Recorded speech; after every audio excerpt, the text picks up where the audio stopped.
Bonjour, bienvenue sur Elix TV, deuxième session. Aujourd'hui, on va parler de Grandmaster, ce film de Kung-Fu qui est sorti en avril de cette année. Grandmaster de Wong Kar-wai, c'est un film qui évoque une partie de l'histoire de Ip Man, célèbre maître chinois, célèbre en particulier parce qu'il a été un temps très court le maître de Bruce Lee. Un film dont on attendait beaucoup, avec ce grand nom du cinéma à festival, et bon, Ip Man, donc une association qui pouvait être intéressante. Cela étant, il faut rappeler quand même que Ip Man a eu droit depuis 2008 à 3 adaptations de son histoire, 2 avec Donnie Yen, qui sont excellentes, visuellement superbes, avec de très belles reconstitutions de décors, costumes, enfin comme la Chine sait si bien le faire depuis des années, et des combats vraiment spectaculaires et un Donnie Yen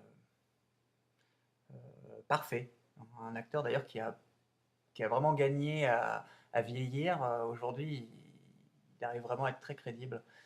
Euh, L'idée de faire un autre film sur Ip Man, ou sur un épisode de sa vie, déjà c'était pas forcément hyper utile. Euh, il est évident que le fait que Wong Kar-wai s'y penche, réalisateur donc absolument pas habitué aux films d'action et aux films de kung-fu encore moins, euh, on pouvait se demander un peu l'intérêt qu'il y avait.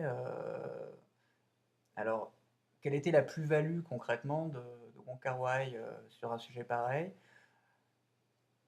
En toute logique, c'était d'un point de vue esthétique, sans doute, euh, et éventuellement scénaristique. Dans les deux cas, c'est un échec, enfin, ou semi-échec. Le film, concrètement, est très très beau. Il n'y a rien à dire, c'est d'une beauté plastique incroyable, presque trop beau, si c'est possible. Il est vraiment très beau, mais au niveau de tous les combats, qui sont eux aussi, encore une fois, très beaux, euh, qui ont été superbement chorégraphiés et bien réalisés, le montage rend ceci totalement illisible. Et un seul est, je crois, est à peu près compréhensible, mais globalement, c'est pas le cas. Ce qui prouve encore une fois que Wong Kar-wai n'est pas un habitué du genre, et les spectateurs qui, eux, le sont, ne peuvent être qu'extrêmement déçus, euh, voire limite totalement désintéressés par le résultat. Alors après, au niveau du scénario, euh, il est assez complexe, enfin complexe. Disons que il fait pas le choix de la biographie, hein, comme ça a été le cas avec Donnie Yen, tant mieux d'ailleurs. Euh, Là, il prend juste un passage historique euh, ouais, voilà, qui est assez complexe, et le rendu est même assez nébuleux, voire ennuyeux. Donc ça, c'est quand même un problème. Car on sent qu'encore une fois, Wong Kar-wai s'intéresse à cet épisode surtout pour montrer une espèce d'histoire d'amour avortée, comme c'est toujours le cas dans ses films. Pourquoi pas? Reste que c'est pas très efficient, euh, pour ne pas dire que le film globalement, à mon sens, il est raté totalement. Euh, il apporte rien à tous les niveaux, et, et limite justement, il est même inutile. C'est du coup assez dommage. Il y a que les critiques, on va dire intellectuelles, qui se pavanent devant. Euh, Sans doute parce que, encore une fois, c'est Wong Kar-wai, et sans doute parce que c'est des néophytes en la matière. Euh, Parce que il faut savoir quand même que le film de kung-fu, ou même le film de sabre d'ailleurs chinois, depuis qu'il est passé de Hong Kong à la Chine continentale, de par ses décors, enfin ça fait des années que ces films sont magnifiques. Voilà, depuis les années 80, et en gros depuis début 90, c'est bon quoi. Ce sont vraiment de très très jolis films esthétiquement, et en plus ils savent de quoi ils parlent, ils savent mettre en scène ce type de film d'action.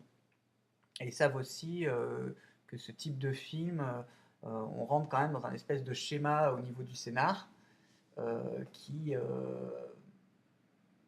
est peut-être bloquant, mais en même temps met en avant certains principes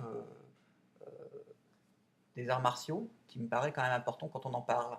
Et entre autres, tout ce qui est l'apprentissage. Tout film de kung-fu, par exemple, euh, est construit au milieu du film d'un entraînement sur un coup ou sur une technique, voire un art martial complet d'ailleurs. Et c'est une partie extrêmement importante pour comprendre ce que c'est. Là où mon carré n'a rien à faire. On n'y s'y intéresse pas du tout. Et bon, alors ça peut être un choix, bon, tout le monde peut discuter, mais il s'avère qu'il ne répond pas du tout à une attente que peut avoir le spectateur amateur. Et je dirais même pour ceux qui n'y connaissent rien, ils en connaissent, enfin, à la sortie du film, ils en connaîtront pas plus. Donc, The Grand Master, on s'abstient complètement. Reste peut-être, je serais quand même assez curieux de voir le montage initial qui offrait a priori le double en temps. Alors peut-être que, ne serait-ce qu'au moins au niveau du scénario, on, on comprendrait un peu mieux, c'est possible. Euh, Reste qu'au niveau des scènes d'action, je doute que ça change grand-chose. Il y en aurait peut-être plus, mais au niveau du rendu, voilà. On garde un Tony Leung magnifique, Zhang Ziyi aussi, mais bon, j'ai envie de dire comme d'habitude.